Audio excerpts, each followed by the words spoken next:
I think it was K.M. Panikar who said if India was an elephant, the West and East Pakistan would be its ears. Last time I spoke about the elephant, and today I would try and tell you something about the two ears, the western ear and the eastern ear of India.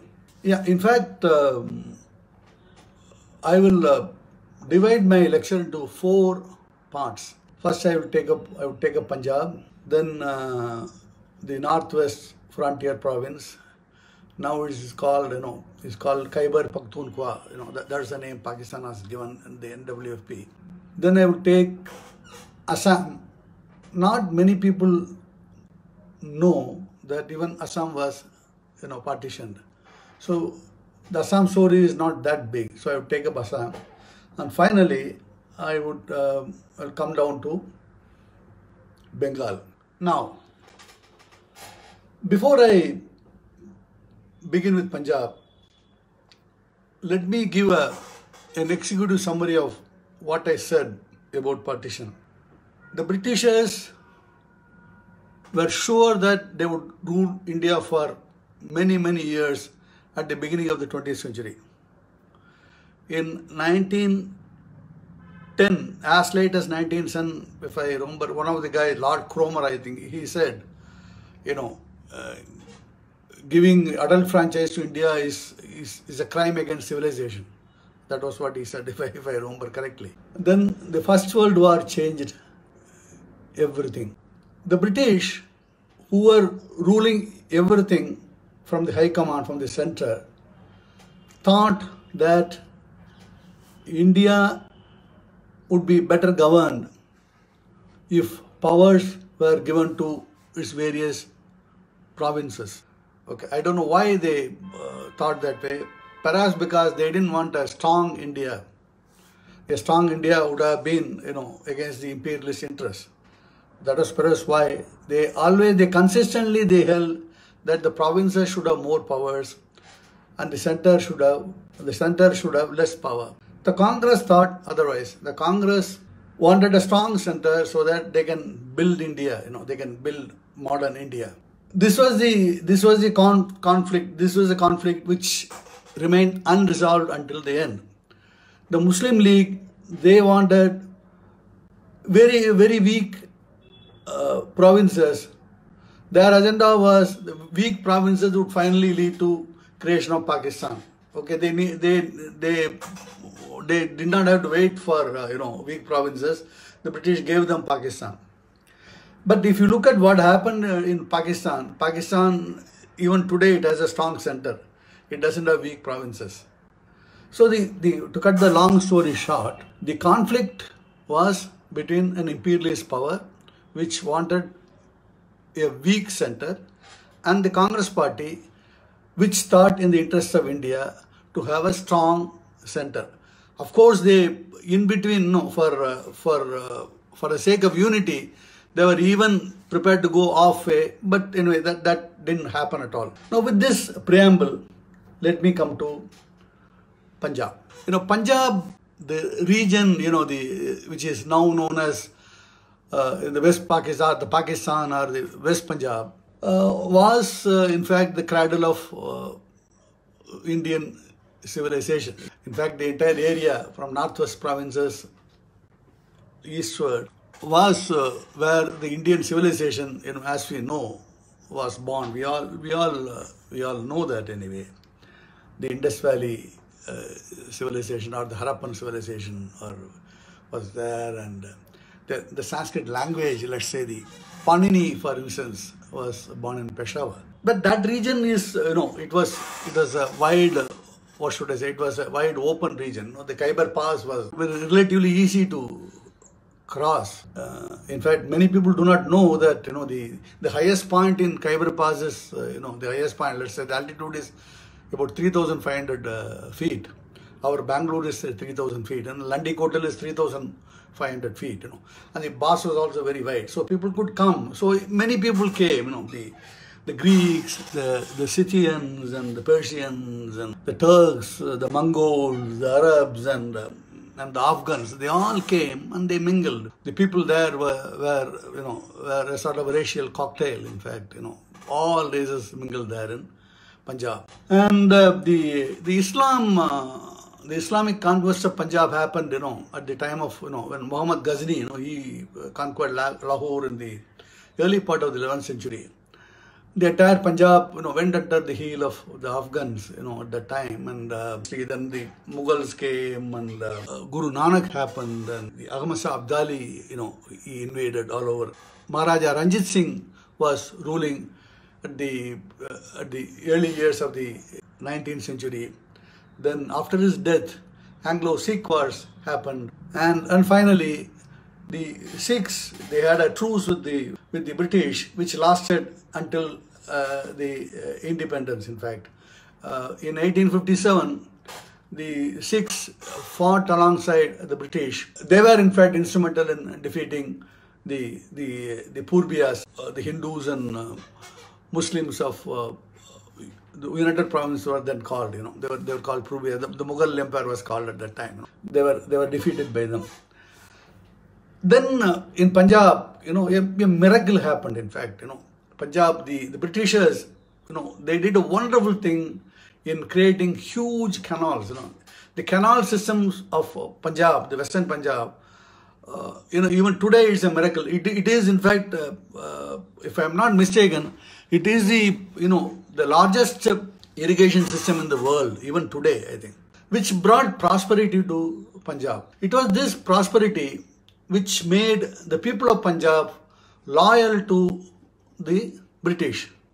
That loyalty was not completely shaken in spite of various events. We should keep this in mind, before analyzing history. This loyalty was there till independence. Okay, that was why Congress was not that big in Punjab. Then the First World War happened. In the First World War, more than 500,000 Punjabis participated, which gave employment to Punjab, and the relationship between the British and the Punjabis were cemented. Okay, then Jallianwala Bagh happened. Jallianwala Bagh happened in 1919. Jallianwala Bagh created a huge wave all over India. But even within Punjab also, of course, it created lots of problems. But we should not forget the Golden Temple. In fact, after the massacre was over, the Golden Temple invited General Dyer and gave him and honored him there. This is what happened. There were always a set of people who were staunchly supporting the British in Punjab during those days. The other important thing, we tend to forget is that though Punjab was under the Muslim rule for close to 1,000 years, the Muslim population in Punjab in 1901, the entire Punjab territory, including Patiala, Kapurthala, entire Punjab territory, was only 49.6%. The Hindus were about 41.3% and Sikhs were 8.6%. This demography changed in 1941. The Muslims became 53.2%. The Hindus became less than 30%, 29.1%, and the Sikhs became 14.9%. Of course, the Christians increased, the Adi Dharmis, the Dalits, they had a separate, wing called Adi Dharmis. Their population increased. But to cut the long story short, the Hindu population came down dramatically, about 11%. One of the reasons is that, in many of the Khatri families, one son was always made a Sikh. And there was not much of a difference between, Hindus and Sikhs, and the intermarriage was taking place. It was an issue for many Hindus, but it was not to the advantage of the Muslims. It was not, because the animosity between Sikhs and Muslims, that existed right from the Mughal days. It existed during the British time also. So the Muslims didn't like the Sikhs. The Sikhs didn't forget the atrocities, was committed against Sikh gurus and other Sikhs by the Muslims. So the antagonism was, was always dormant. And the Hindus and Sikhs, they always more or less thought that they were in one camp and the Muslims were on the other camp. This was the story at the time of Jallianwala Bagh. Let's see, at that time, there were 5 major parties in Punjab. Unionist Party, Congress Party, Muslim League and Communist. Let's say 4,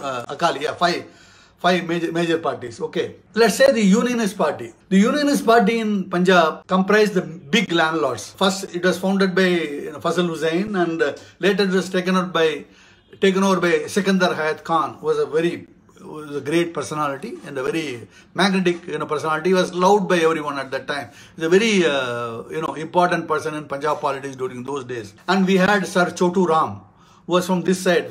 He represented the Jats, the Hindu Jats. So they were huge landlords, and the landed interests were represented by the Unionist Party. At the time of, unfortunately, Sikandar Hayat Khan died in 1942 and Sir Chotu Ram died in 1945. The Congress at that time Congress represented at that time more or less the trading class and the office goers, and it was an urban party. There was no Congress presence in the rural areas at that time. The Congress had, of course, the two warring wings, and sometimes the war was in the open, sometimes they were dormant.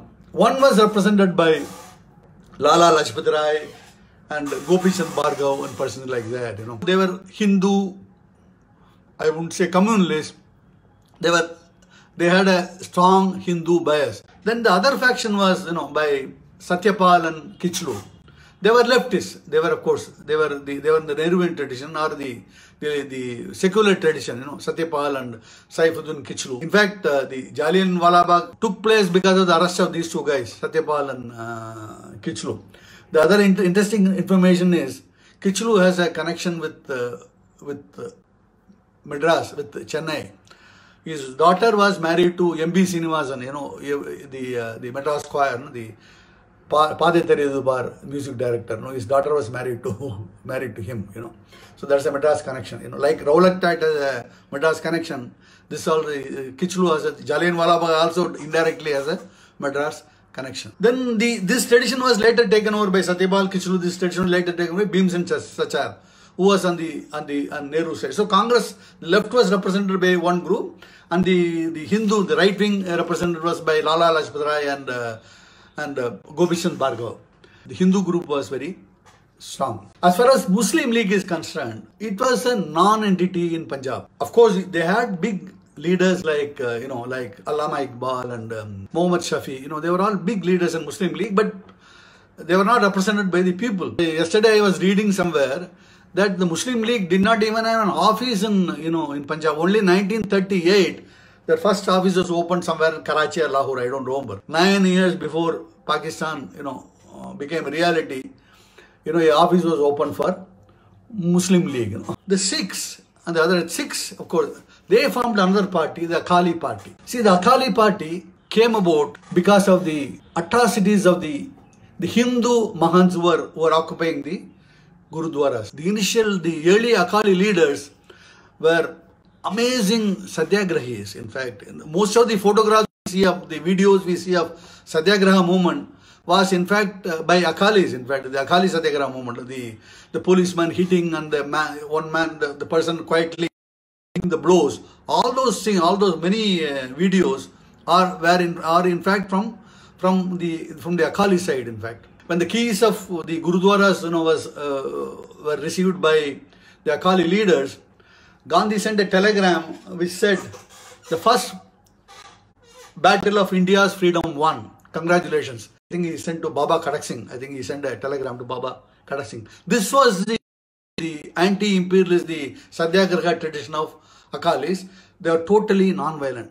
Later they became violent. I came to it later. The last party, which was, which had a holding in Punjab, especially in cities and in some of the rural, within Moga and some of the rural areas, was the Communist Party. They were with the Congress for quite some time till the Second World War came. And in 1942, they didn't, of course, join the Congress because Stalin, was an ally of the British. That was why the Communist Party did not join the Congress. That's a different story. Now, as I was telling you, Jinnah was a nobody in Punjab. Jinnah didn't have any. We had, of course, people used to receive him, in Lahore and Karachi, but his party did not have, anything to do in Punjab. So Jinnah, perforce, he signed an agreement with Sikandar Hayat Khan. In the 1937 elections, I think they had 2 seats. The Muslim League had 2 seats in Punjab. Later,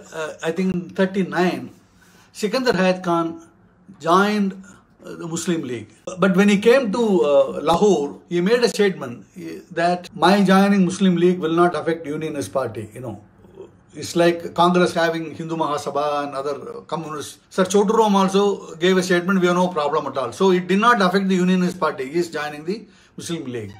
What is more important is that Sir Sikandar Hayat Khan was a complete enemy of Pakistan.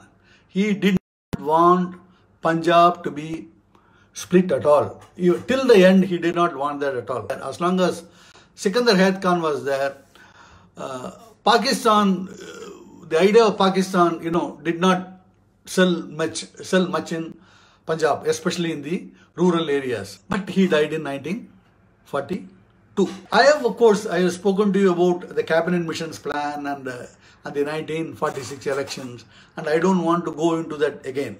I will straight away come to the 1946 election. The 1946 election of Punjab changed everything. The most important thing is, in 1946 election, Muslim League had 3 major supports. Number 1 is the Aligarh Muslim University students. They came in droves and supported and spoke in various places in Punjab. The famous slogan, Pakistan ka nara kya? La ilahi illallah. That is, what is the slogan of Pakistan? There is only one God but Allah, This was a overtly religious slogan which was given by the Aligarh Muslim University students. Okay. So it was very, very clear that if Pakistan was created, it would be a out and out Islamic state. This was the impression that was given to the Muslims during the 1946 election. This was done by the Aligarh Muslim University students. The other important speakers who spoke in support of Pakistan was the Muslim communists. In fact, Mir Iftikharuddin was the Provisional Congress Committee president.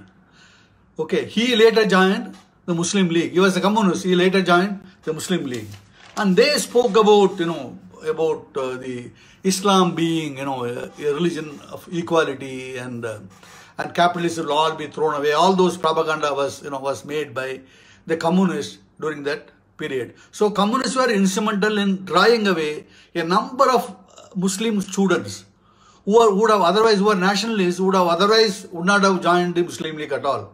It was a progressive image of communists which made them join the Muslim League. The students of Lahore University and the students of Lahore colleges and Karachi colleges and Peshawar colleges, they all joined in droves because of the influence of communists. Okay. The third important group, this is the crucial group, this is a very crucial group which worked in the villages, and they tilted the balance. They were the religious groups, peers and others, ulamas.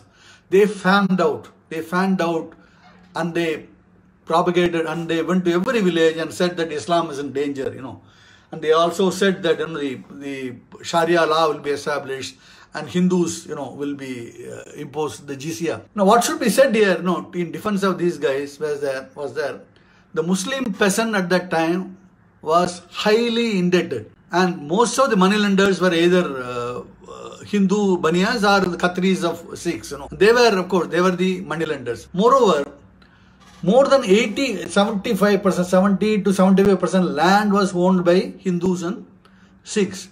So this propaganda of an Islamic republic happening there and Hindus being imposed jizya and Sharia law being imposed appealed to the Muslim peasants. So what happened was, the Pakistan resolution was there in 1940, and it took a concrete shape in 1946. The propaganda, the complete propaganda was on religious lines. The propaganda said very clearly that Pakistan would be an Islamic state. The secularism never, entered the vocabulary of the Muslim propagandists. Of course, the communists were speaking, but the communist language would not have reached the people at all. Even the communists justified, the creation of Pakistan through their own, the Marxist language.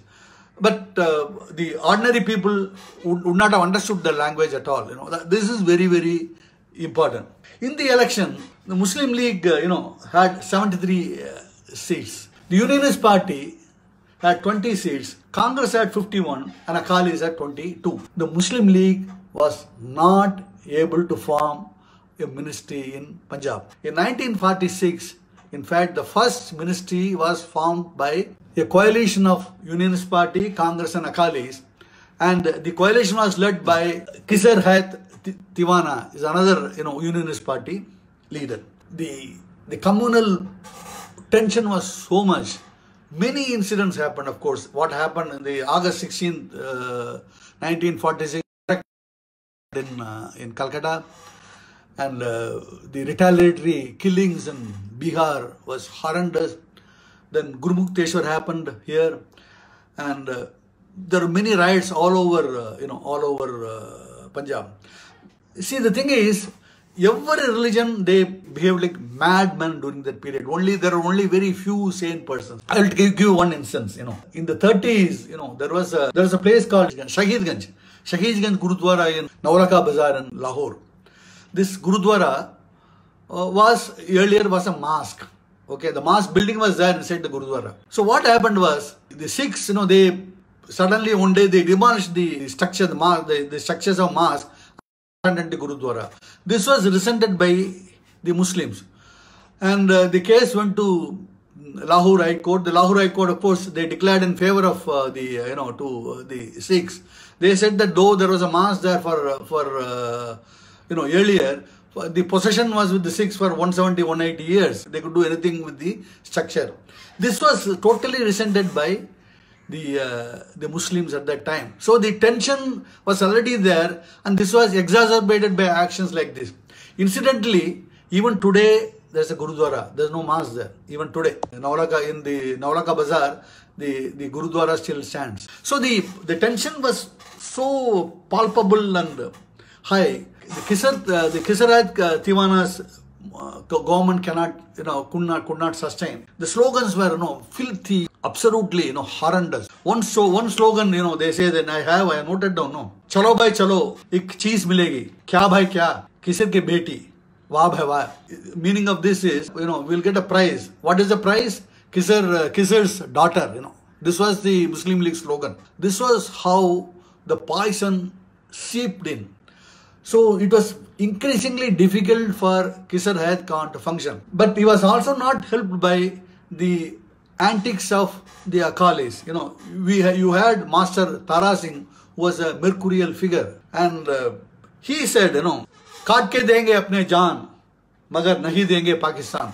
I will give my life, but I will not, yield to Pakistan. This was what, this was his counter slogan was. He brandished a sword in the Lahore, the Lahore assembly, and he said many things, which was not liked by the Muslims. So the Kisar Hayat Tiwana's ministry had to resign. When it resigned, the Muslim League ministry came. The Rawalpindi riots happened. What happened in Rawalpindi was absolutely horrendous, and it cannot be described in simple words. Sikh villages were all surrounded by thousands of Muslims. The Sikhs were butchered, and so much so that to save the honor of their women, many Sikhs killed their women themselves. They themselves killed their women. Those who escaped, they went through absolute horror. They were raped and they were again killed. Children were killed. It was pre-medieval horror that was perpetrated around Rawalpindi. This was the first huge event that happened in Punjab, which shocked everyone. Then later, Amritsar happened. Amritsar had around 49% Muslims. There are not many Muslims are there in Amritsar now.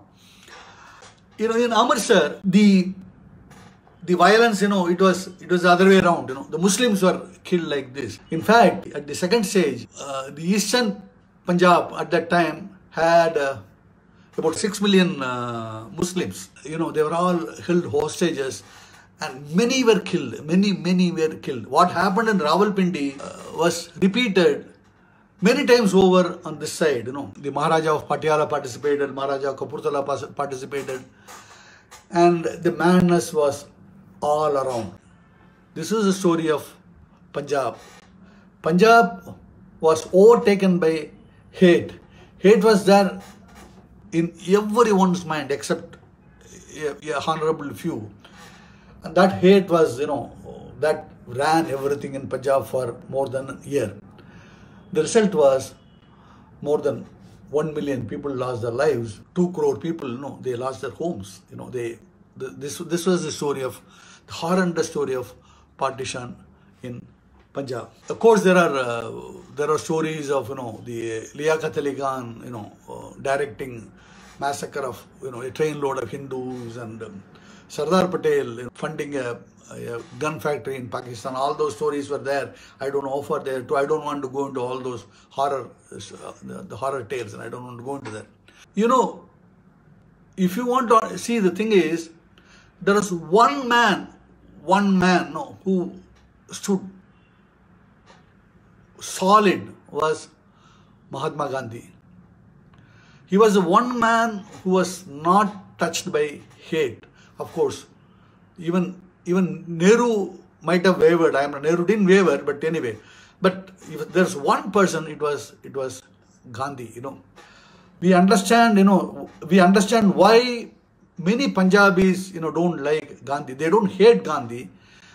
We understand why they don't actually admire Gandhi, because of the sufferings they underwent. Okay, especially the people who came from there to India, they have seen with their own eyes their wives being raped or their children being murdered. And it's quite difficult for them to understand the idea of Gandhi. But Gandhi spoke for India, and Gandhi's view was long term. He understood, even at that time, even when violence was all around him, that in the final run, it is only non-violence that is going to help humanity.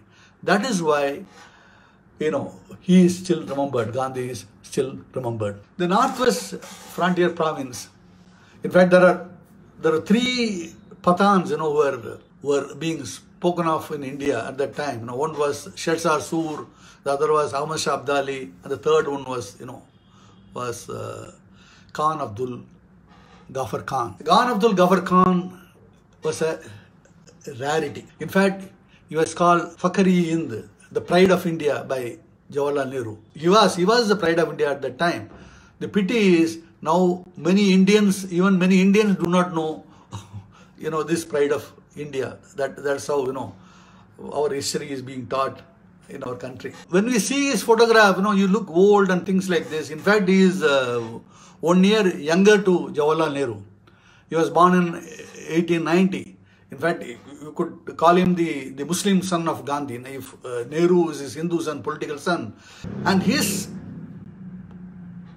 attachment to non-violence and Hindu-Muslim unity was total. It's amazing. He was a Pathan, and there were believers in blood feud, and murders were taking place. The honor killings, were routine during those days. But this man, he became a disciple of Gandhi, and his dedication was total, absolutely total. It was he who said this, a very in a simple way. This is one statement of him which always moves me. He says, Islam speaks brotherhood. Okay, it's not the brotherhood of Muslims. It's the brotherhood of humanity. This is what Khan Abdul Ghaffar Khan says.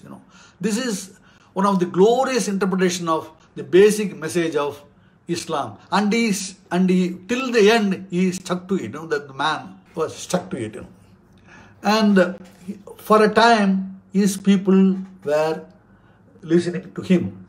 So he was a thorn in the flesh of Muslim League for long. They could dismiss Maulana Azad. He could be called a Congress poster boy. But the Muslim League could not do that to Khan Abdul Ghaffar Khan because he was very popular in the region. He was popular in the northwest province, the northwest frontier province, or now it is called Khyber Pakhtunkhwa. This man, he propagated women's education. He sent his daughter to England, a teenage daughter to England for education. Okay, his brother was Khan Sahib, who was a doctor and who married an English woman. And he was the Prime Minister of Northwest Province both in 1937 and 1946. In 1937, they organized a party called Khudai Khidmatgars.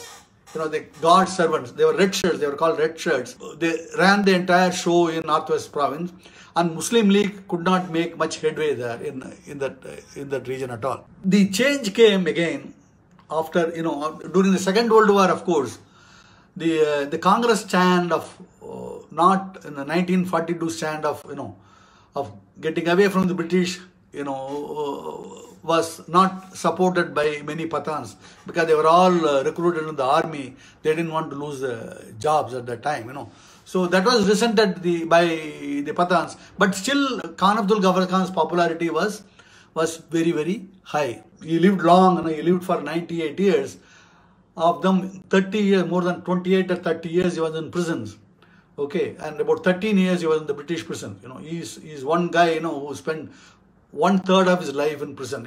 So that was his sacrifice. That was the sacrifice of Khan Abdul Ghaffar Khan. See, in 1939, his brother's ministry was formed. In Khan Sahib's ministry, and again 37, he resigned in 1939 when all Congress ministries resigned. Then afterwards, in 1946 also, Muslim League, they came. Firing on all cylinders. Even then, they could get only 17 seats.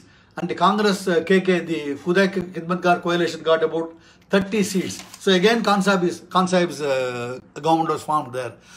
This was the extent of his popularity. But what happened was, the cabinet, last time I spoke about the cabinet plan grouped Punjab and Northwest Province together. When that grouping was done, it was quite difficult, for Khan Abdul Ghaffar Khan to wriggle out of that grouping. He was not for this grouping. He was against this grouping. The Congress was also against the grouping because NWP was there in one group, in the B group, and the C group, Assam was there in the C group.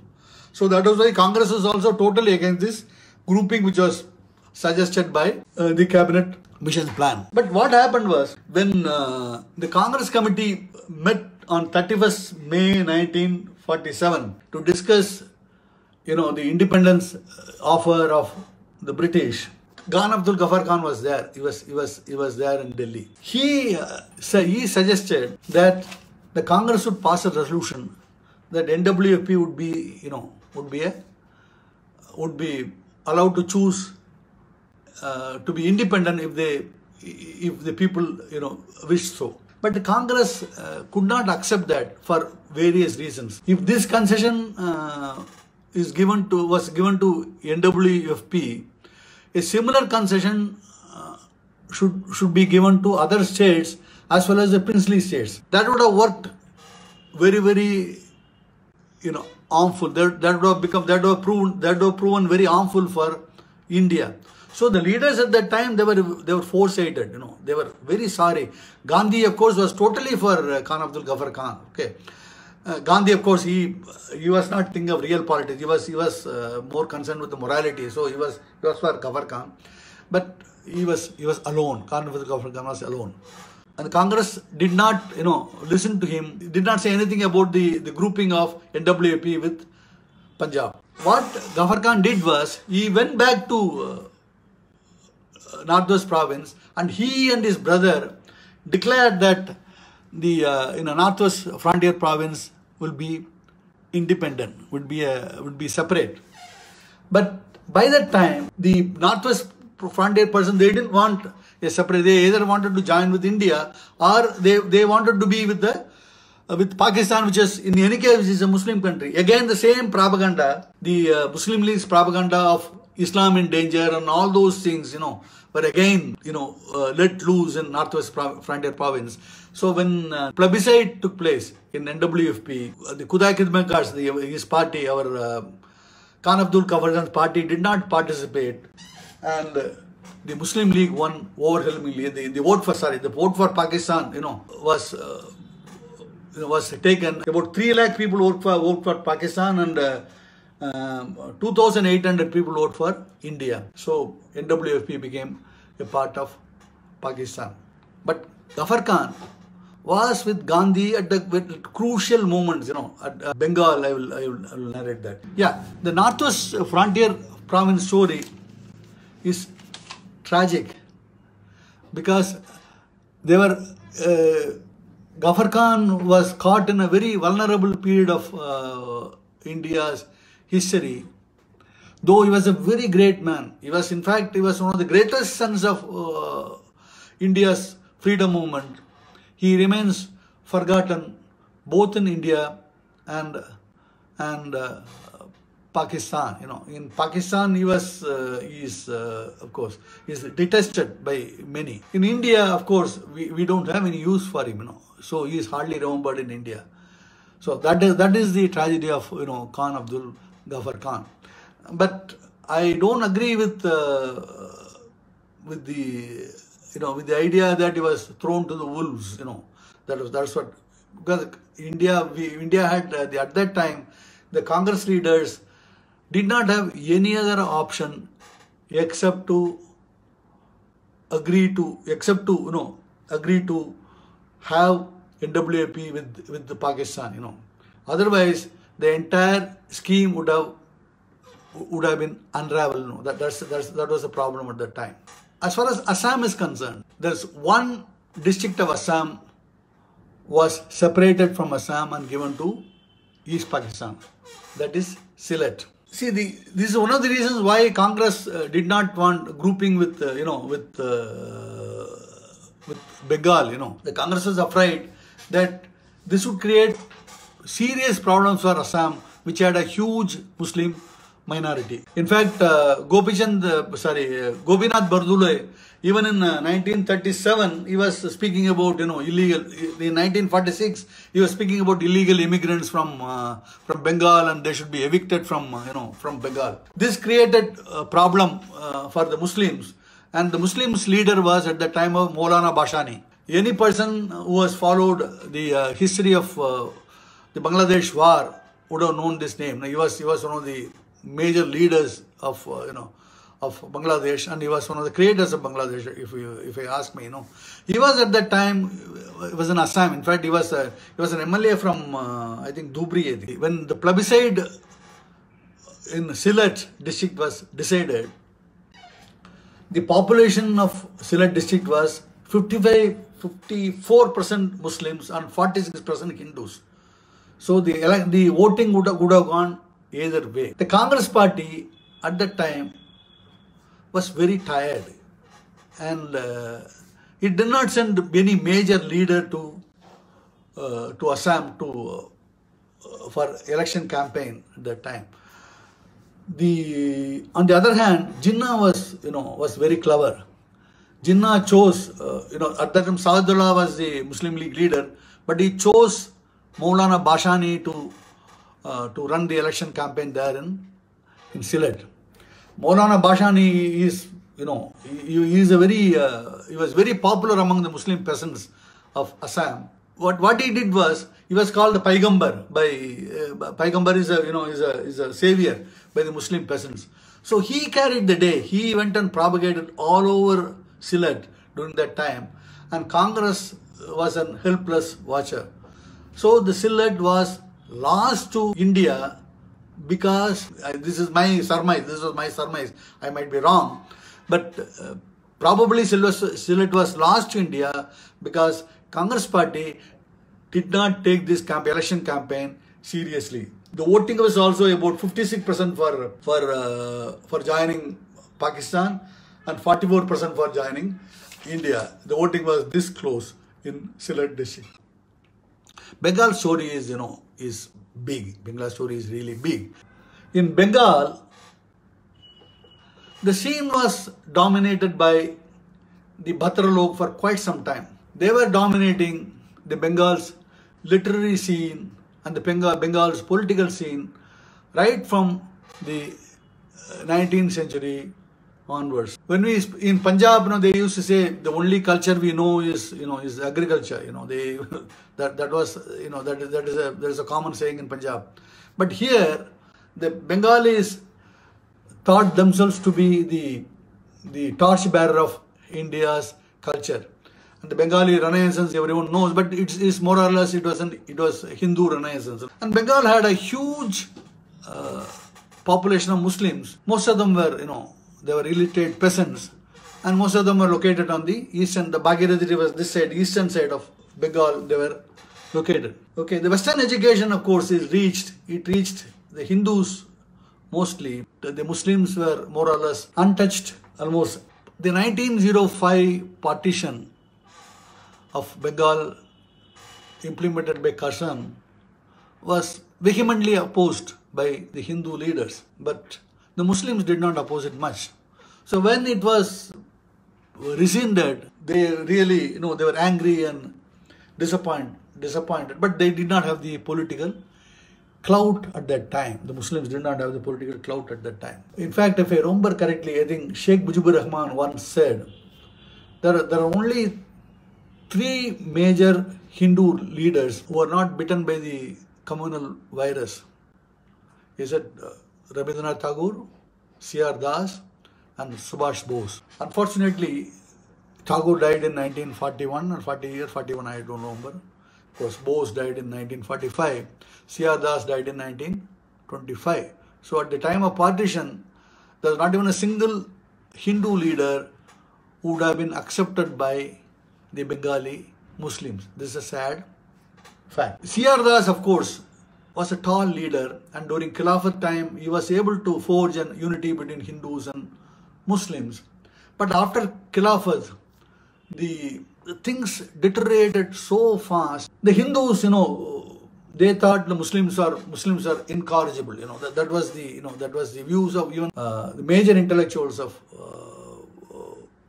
the Hindu community. Sarachandra Chatterjee. There's a novel by Pater Dabi. Pater Dabi, I think many of you might have read it.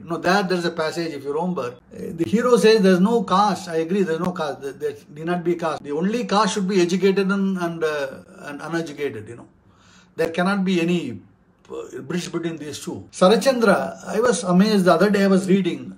There's a passage from one of his lectures.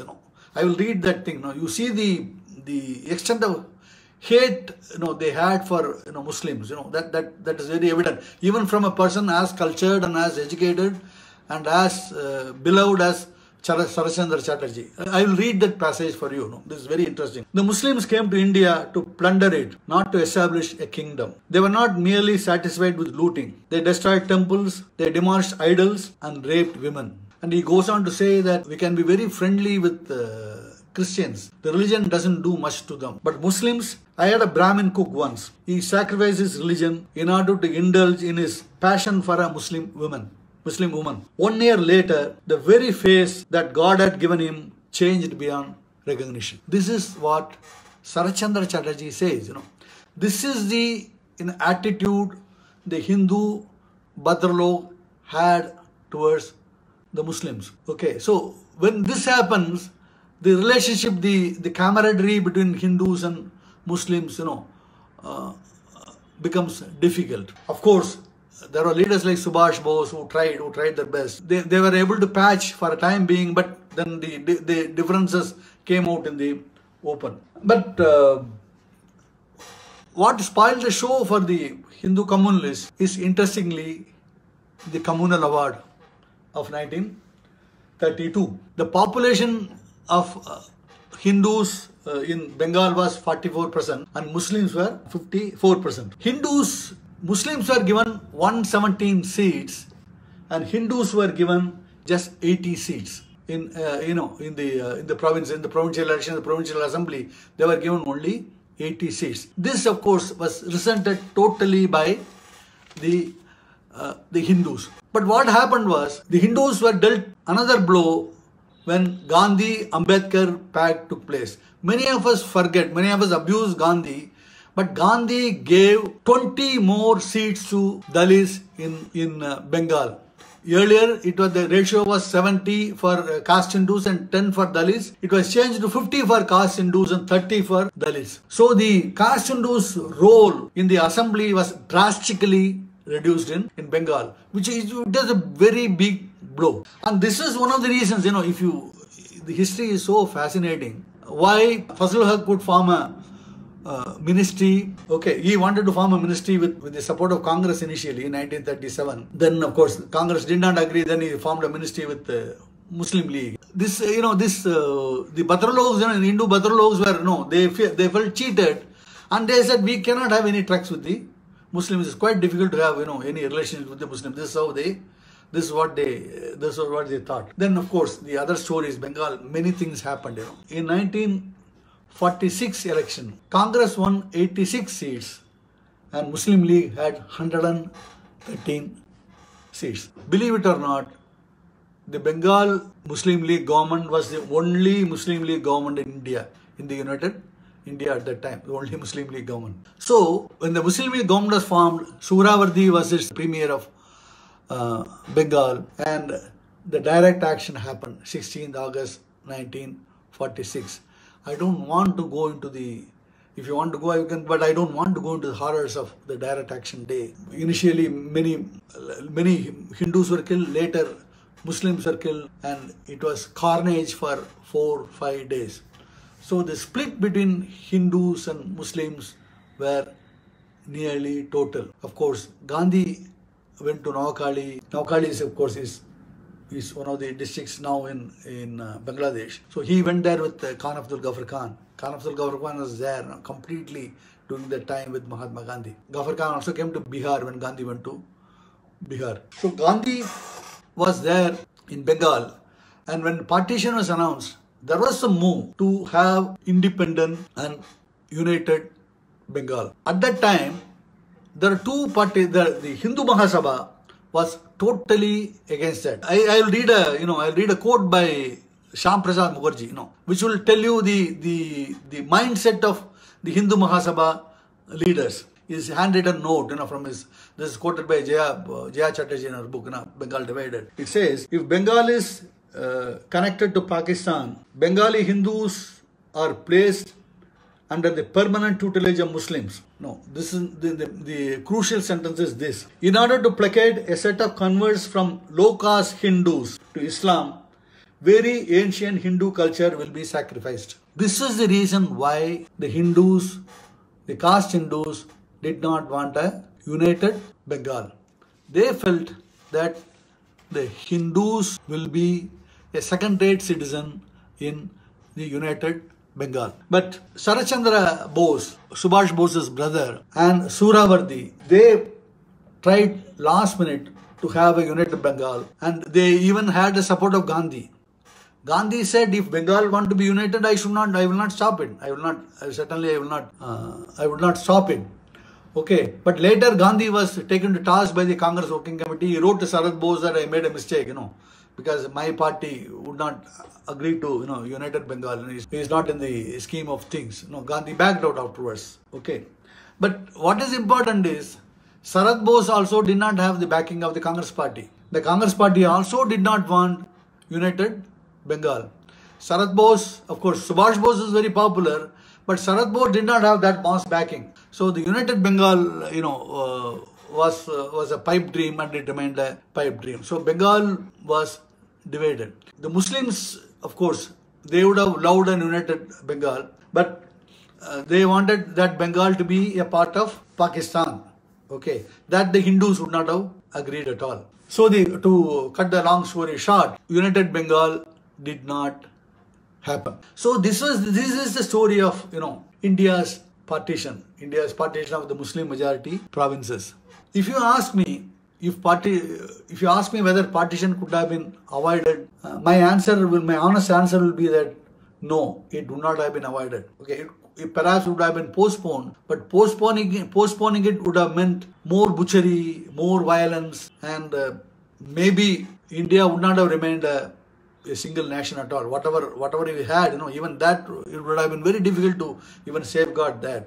But even from this distance, I can safely say that it was good that 1947 happened when it did, because we had leaders like Jawaharlal Nehru, Sardar Patel, Ambedkar, and many other luminaries who were great thinkers, who thought not on a regional or a parochial basis, but for the complete India. Okay, I don't think India would have had a better set of leaders if independence happened later, let's say in 1950 or 52 or 53. So it was good that it happened when it did. Radcliffe himself has said that he was a judge. He never had any experience in in demarcation of boundaries. He was given a job, and that job was done more or less fairly by him. I should say more or less fairly by him. And Pakistan, for Gurdaspur, were giving Gurdaspur to India. Pakistan even today accuses him of conspiring with Jawaharlal Nehru. Okay, and there were certain areas where but if you the border between India and Pakistan, were miles and miles and miles long. So there will always be some problems. But overall, he did very well. Overall, we did very well. This is a very, very important point, and I forgot to tell you. In Bengal, what happened was, another important thing which happened in Bengal, which was good for Bengal, was that they genuinely tried for Hindu unity, casteless Hindu unity. They realized that the caste differences, were hurting the Hindu caste. So they strived for unity among Hindus, and they more or less succeeded. Not only that, they also brought in many tribals into the Hindu fold. The Hindu Mahasabha did that in a big way, and there was when Savarkar went there, and many Santals, they joined the Hindu fold in his presence. I read a story somewhere. So that was going on for quite some time. So the one plus point of the Bengali, the Hindu unity is that the castes, the differences, they were sorted out. I don't think so. Nobody would have estimated the magnitude of violence. Okay. In fact, partition happened with the ostensible reason of stopping the violence. By 1947, 35,000 people were murdered in Punjab. People, they feared civil war. That was why partition was, happened. And Congress leadership, they didn't have any army or anything in their hands. Congress, what could Congress leadership do? It was for the government to, to do that thing. But at that time, in my last lecture, I explained it very carefully. The British didn't have many soldiers here, and they were very in a hurry to go home. And Indian soldiers and police were thoroughly communalized. Okay, the police actively helped. The Punjab police was overwhelmingly Muslim. They actively helped Muslims. Okay, and the Indian side, the Hindus actively helped the Hindus. Nobody imagined, even Jinnah didn't imagine this violence. There is a story, when Jinnah went in Karachi, he went to a Hindu refugee camp, and tears were, streaming out of his eyes, in Jinnah's eyes. He says, what have I done? This is what he said, What have I done? This is what Jinnah himself said that anyway. Nobody imagined this, This was an event which would not have been foreseen by anyone. If you ask me, guys like C.P. Ramasamy Iyer was predicting even bigger violence in India. He was predicting in 2 or 3 years, all Congress leaders will be butchered, and there will be huge civil war, and the kings, the kings who are there, they should take advantage of it. This was what C.P. Ramasamy Iyer was suggesting to Travancore Maharaja. Okay, this was at that time nobody expected that. Nobody expected this violence, and nobody expected India to survive without further violence. We stopped further violence, and we should be thankful to the Congress government, to Sardar Patel and Jawaharlal Nehru and other leaders who stopped violence, and Gandhi again. It was Gandhi's martyrdom which stopped communal violence. It just stopped, like a like a municipal tap, we're closing the tap is stopped. It was Gandhi, by sacrificing his life, he stopped communal violence. If you want to Punjab, you read, if you want specifically for Punjab, you read, Isha Gama's book, which interviews, the author has interviewed many persons, who participated in who were, even ordinary citizens and government officials, everyone in interviewed. He has also covered the history. It's a fantastic book on Punjab's partition. And Rajmohan Gandhi's book on Khan Abdul Ghaffar Khan is a wonderful one. And of course, Jaya Mukherjee's book on Bengal Divided is a good book. The problem is, the British fought a huge war in 1945. They didn't want to lose their men here on Indian soil. It's as simple as that. And why should they, if you are fighting among yourselves, you are not killing the British, you are fighting among yourselves. And why should they come and, prevent you from fighting? It is your choice, Then they said, let us rule, If we had ruled, you would not be fighting among yourselves. Okay, you are asked us to go, you are fighting, why should I prevent you from fighting among yourselves? That would be the logic of the British, Why should they come and defend, India? Moreover, they didn't have the firepower at that time. Another important thing is, even if they had come, they would not have been a match for the persons in Punjab, because most of them were organizing these killings were ex-army men, Hindu army men and Muslim army men and Sikh army men. They were so, I read, I think in Yasmin Khan's book is there, I think, These guys were making martyrs out of an axle from a car, These guys, they are so good, okay. So they were prepared for everything, and they were big. So if army had come, things would have been worse in Punjab. See, it would have been impossible to control the communal riots militarily. It is not possible. It was not possible.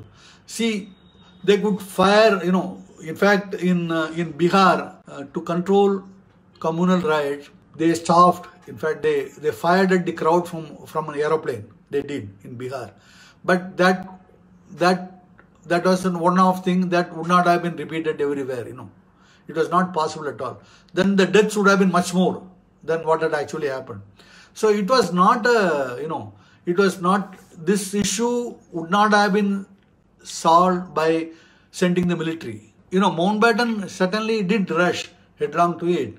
But you imagine the other way. Let's say if the Attlee announced partition will be around June 1948. That was the date given by Attlee, Clement Attlee, if I remember correctly. But if I had delayed it, then there would have been much more violence. People would have reacted, people would have waited and they would have reacted, they would have planned, and the violence would have been even much more horrendous than this. It happened, that's all. You cannot blame anyone except the British, because they plundered us, they ruled us when they had no business to do so. Thank you very much.